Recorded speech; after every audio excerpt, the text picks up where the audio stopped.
चलिए ये सबसे पहले आप एग्जांपल पे गौर करें। हमारे पास पहली एग्जांपल है, ये इसमें x -1 है और साथ आप कह लें x फिर -1 है, जो कि बनता है x² -2x + 1।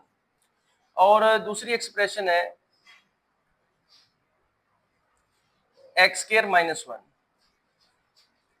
तो इसको फैक्टराइज करेंगे तो हमारे पास आ जाएगा x + 1 x -1।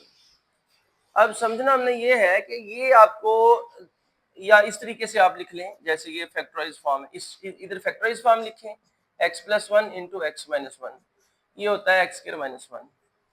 अब ये भी एक अलजेब्राइक एक्सप्रेशन है, ये भी अलजेब्राइक एक्सप्रेशन है। हम चाहते हैं कि इन दोनों का क्या फाइंड करें, एलसीएम फाइंड करें। तो एलसीएम का मतलब क्या है कि वो जो रकम हमने लेके आनी है, जो मतलब हमने रकम ढूंढनी है, वो उसको x² -1 भी पूरा पूरा डिवाइड करे और उसको ये भी क्या करे, पूरा पूरा डिवाइड करे। जाहिर है ये दोनों एक ही वक्त में उस रकम को क्या करें, डिवाइड करें, तो ऐसे बहुत से नंबर आपको मिल जाएंगे। मसलन जैसे देखें, अगर छोटी रकमों में हम आए, ये हमारे पास 2 है और ये हमारे पास है 8। तो ऐसा नंबर जिसको ये दोनों डिवाइड करते हैं वो आपको मिल जाएगा। जैसे देखें ये 40 भी है, 40 को भी दोनों डिवाइड करते हैं, इससे छोटा भी मिल जाएगा। 32 को भी ये दोनों क्या करेंगे, डिवाइड करेंगे, इससे छोटा भी मिल जाएगा। 24 को भी एक ही वक्त में दोनों डिवाइड करेंगे, 24 को अंदर रखा जाए, 8 और 2 दोनों पे डिवाइड किया जाए, तो दोनों पूरा पूरा इसको क्या करते हैं, डिवाइड करते हैं। 24 से नीचे आए तो क्या कौन सा नंबर होगा, 16।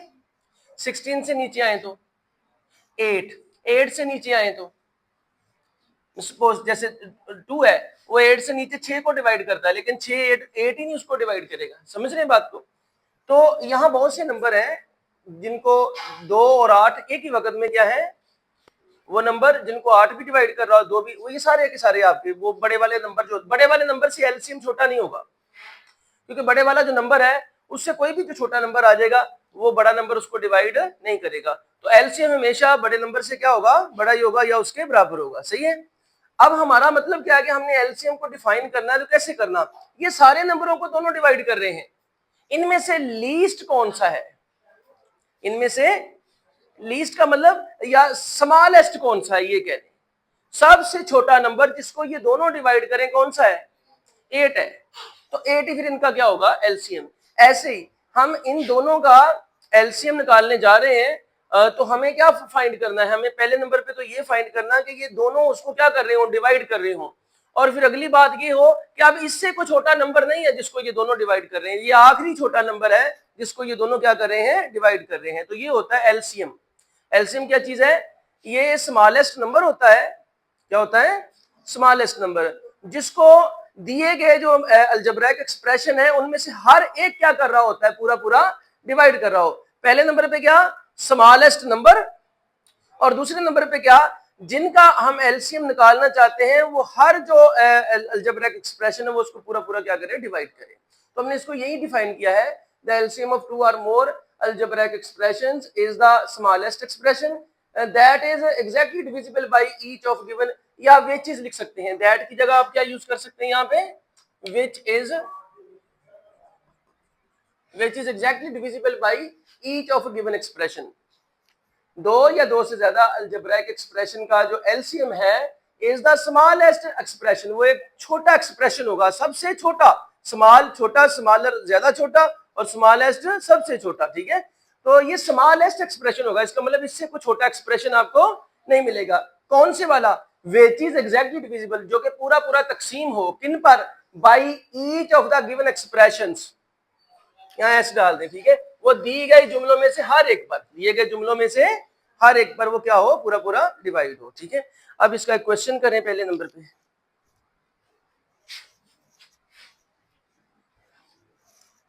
कौन सी एक्सरसाइज है, एक्सरसाइज 4.3, क्वेश्चन नंबर 3। फैक्टराइज करके आपने इनको इनका एलसीएम फाइंड करना है।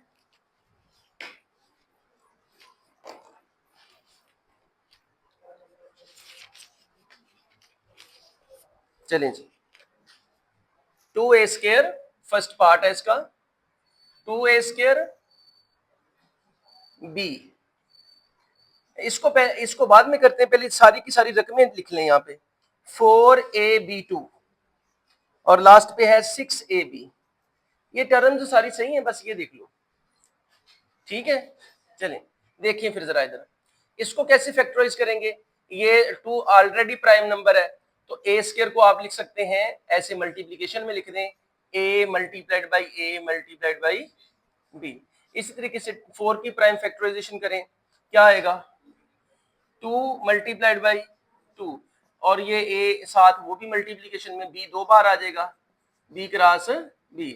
और अब 6 को भी, इसकी भी prime factorization 2 multiplied by 3 cross a cross b। अब आपने निकालना क्या है, आप यहां लिखें प्रोडक्ट ऑफ कॉमन फैक्टर्स, ये हम किसके लिए करते थे, HCF के लिए, ठीक है। और ये इसमें जो कॉमन फैक्टर्स हैं उनका हमने प्रोडक्ट लेना, प्रोडक्ट मतलब उनको जरब करना, हासिल जरब उनका, ठीक है। प्रोडक्ट हासिल जरब किनका, कॉमन फैक्टर्स का, ठीक है। तो इनमें कॉमन फैक्टर्स आपने जो 2 में भी आ गए वो भी किसमें चले जाएंगे, कॉमन में। ये 2 कितनी बार है, 1 बार है, इसमें 2 कितनी बार है, इसमें भी 1 बार, तो 1 बार 2 सब में क्या हो गया, कॉमन हो गया, एक तो 2 आ गया कॉमन सब में। इसका मतलब अब 2 कॉमन और नहीं है, क्योंकि वो 2 जो है वो 2 बार 1 में ही है। अगर ये 2 बार 2 किसी 2 में भी हो जाता तो किसमें चले जाना था, कॉमन फैक्टर में। अब इसके बाद आप देखें इसमें कितनी बार a है, 2 बार, 3 बार कैसे दिख रहा है आपको, इसमें 1 बार और इसमें भी 1 बार, तो ये 1 बार जो इसके साथ प्रोडक्ट इसकी आएगी a की भी, इसमें b 1 बार है, इसमें 2 बार है, इसमें 1 बार है, तो 1 बार b भी इसमें क्या हो गया, कॉमन हो गया। इनको आप ऐसे करके ना मल्टीप्लाई कर लें, 2 multiplied by a multiplied by b क्या बन गया, 2ab। अब इसके बाद शुरू करें product of non common factors. अब जो नॉन कॉमन फैक्टर्स बच गए हैं, जिनको हम इधर कॉमन फैक्टर्स में नहीं लिखा, वो आप बाकी लिख लें। एक 2 यहां से चूज किया था, एक a यूज किया है और एक किसको किया है, b को, तो यहां क्या बचा, एक a बच गया। इसको किससे मल्टीप्लाई करना, इधर क्या बचा, एक 2 बच गया था, और साथ क्या बच गया था, b 1 बच गया था।